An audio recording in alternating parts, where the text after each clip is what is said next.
અકસ્માત વસો પોલીસની patrolling van ગત રાત્રે પોતાના હદ વિસ્તારમાંથી માતરના ગરમાળા પાસે એક શંકાસ્પદ કારનો પીછો કરતી હતી તે સમયે પલટી ખાઈ જવાની ઘટના સામે આવી છે, જેમાં 4 પોલીસ કર્મચારીઓ ઘાયલ થયા છે। આ બનાવ મામલે માતર પોલીસે કાર્યવાહી હાથ ધરી છે। વસો પોલીસ સ્ટેશનની ટીમ રાત્રિ સમયે પોલીસ વાન સાથે પોતાના હદ વિસ્તારમાં પેટ્રોલિંગમાં નીકળ્યા હતા। તે સમય દરમિયાન વસો ચોકડીએ આવતા એક શંકાસ્પદ ગાડી ચોકડી વટાવી માતર રોડ ઉપર આગળ વધતા પોલીસે આ ગાડીમાં તસ્કર કે અન્ય કોઈ વસ્તુ હોવાની આશંકાના આધારે આ ગાડીનો પીછો કર્યો હતો।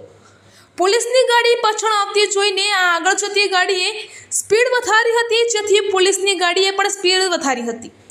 માતર તાલુકાના ગરમાળા નજીક પોલીસ ગાડી આવતા રોડ ઉપર રેતી પડેલી હોય પોલીસ ગાડીના વ્હીલ તેમાં પડતા ગાડી પલટી ખાઈ ગઈ હતી, જેના કારણે અંદર બેઠેલા 4 પોલીસ કર્મચારીઓને ઈજાઓ થઈ હતી। તેમણે નડિયાદની ખાનગી હોસ્પિટલમાં દાખલ કર્યા હતા।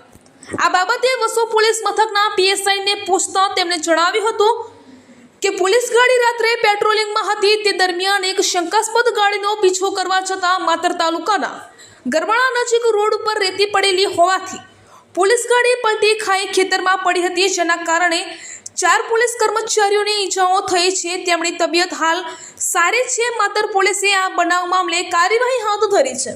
નટપુર ન્યૂઝ સખત અને સતત આપની સેવામાં। અમારા ફેસબુક પેજ, ઇન્સ્ટાગ્રામ, યુટ્યુબ ચેનલને સબસ્ક્રાઇબ કરો અને ફોલો કરો।